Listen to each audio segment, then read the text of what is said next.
Assalamualaikum warahmatullahi wabarakatuh. Hari ini kita sedang berada di tengah-tengah sebuah lahan yang pemandangannya cukup lumayan. Allah ya, kanan kirinya sangat sempit sekali.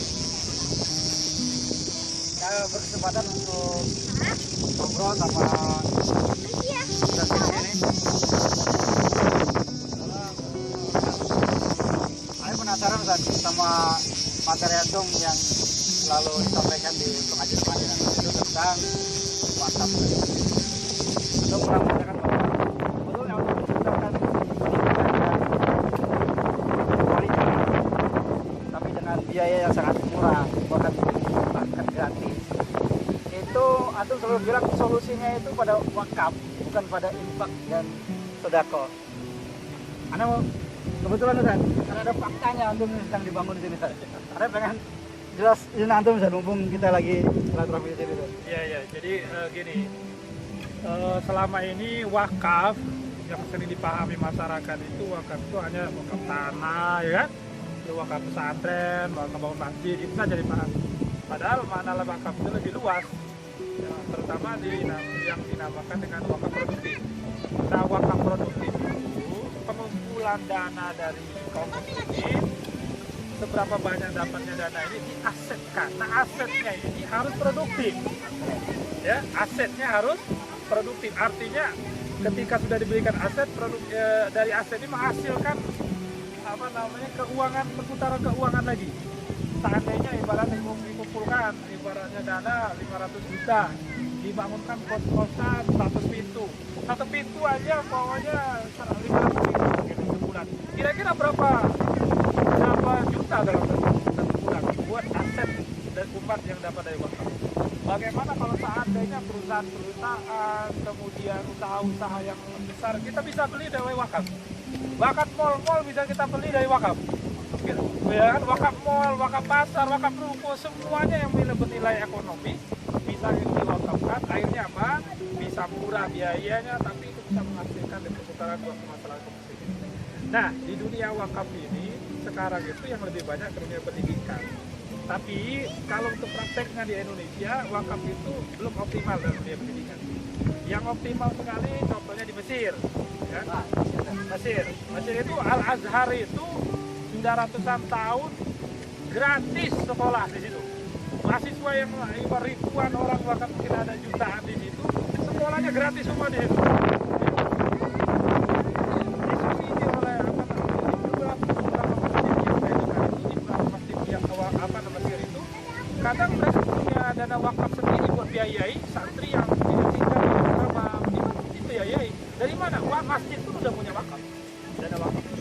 Nah, bagaimana kalau seandainya itu bisa direfleksikan ya di Indonesia? Indonesia ini punya potensi sangat besar.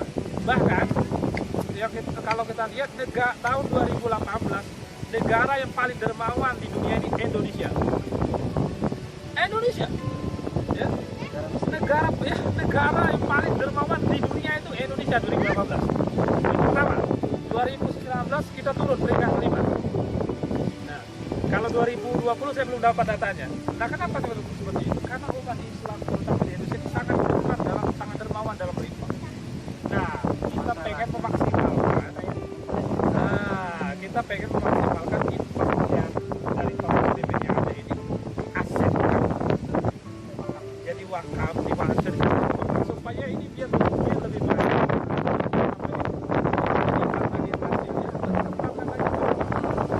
Dan kita pengen mulai teori itu dari atas Indonesia ini. Jadi kita akan mempelajari diri melalui dana wakaf. Bagaimana sini sekolahnya kalau gratis bisa menghasilkan. Nah, ini akan kita buktikan. Ya, mohon doanya semua dari teman-teman dan seluruh kaum muslimin, ya kan. Semoga apa yang kita rencanakan di sini itu betul-betul bisa diaplikasikan dalam masyarakat. Cuman saya bertekad, ya Allah, kalau ini karena memang niatnya lillahi ta'ala, buat dia berkembang. Tapi kalau seandainya bukan lillahi ta'ala, jangan buat berkembang, gitu. Ya kan? Itu bagian dari keikhlasan, pengen totalitas saja kita. Ya buat apa kalau kita bukan lillahi ta'ala, ya sudah buat dapat pahala apa kan gitu. Cuma kalau kita melibatkan karena Allah Subhanahu Wa Taala benar-benar ikhlas, insya Allah akan berdiri di sini, ya, lembaga yang jadi kemaslahatan. Mungkin begitu Pak Habib. Gimana? Menarik, Sat. Ngomongin wakaf dulu, Sat. Ya.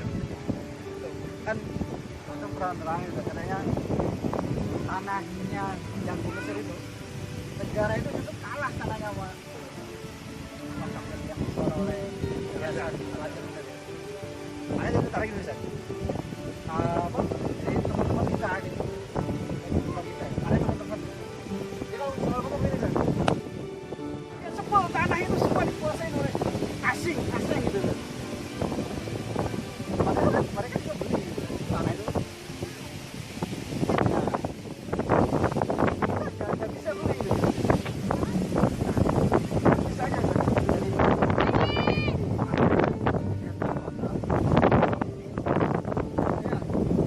kalau ini kan sudah kita pusing.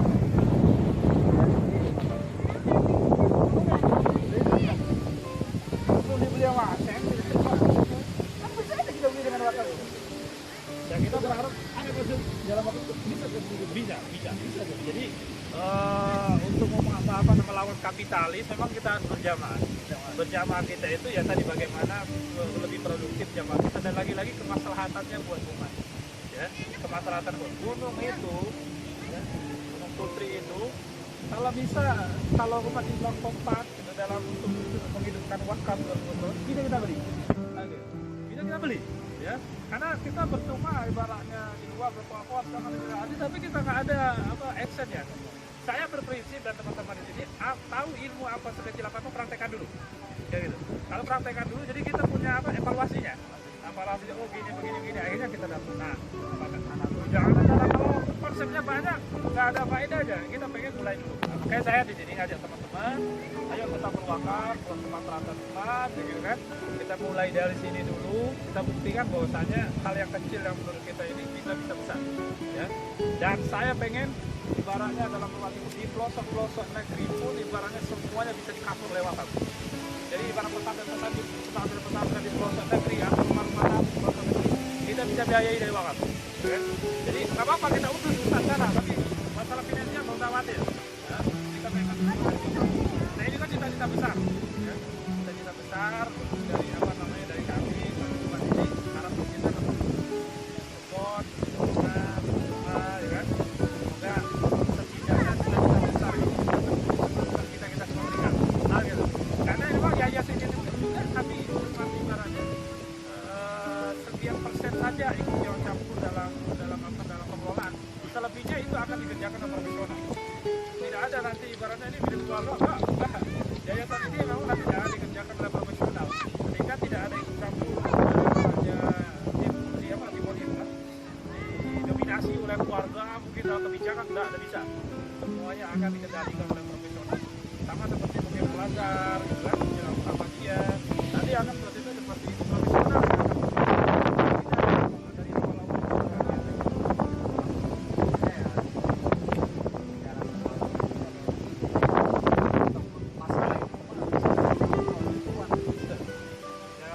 Biasanya ada pengalaman ya sudah pengelolaan yayasan atau perusahaan biasanya sampai pada 3 generasi tadi.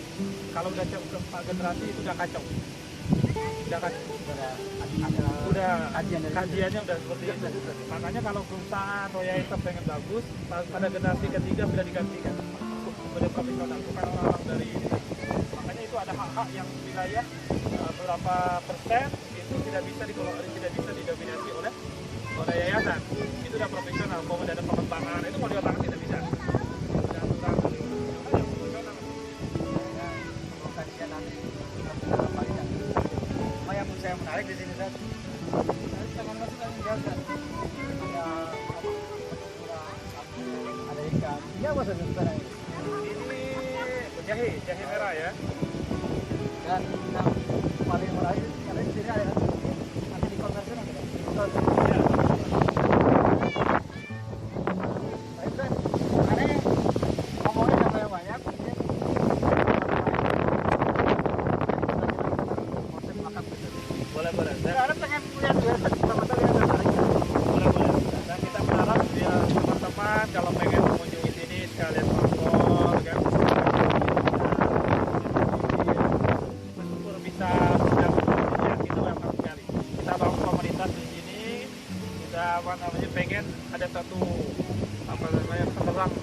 sebuah daerah ini ya, yang setidaknya bisa mewarnai kondisi masyarakat. Tantangannya memang berat. Itu memang kalau mudah semua nggak seru hidup kan. Harus ada golongan malaikat, ada golongan setan itu pasti ada. Kan dunia ini kan permainan. Ya, kalau permainan seru itu karena ada lawannya. Kalau nggak ada lawan nggak seru permainan. Jadi nikmati saja prosesnya. Cuman lagi-lagi dari awal fondasinya memang libatkan Allah.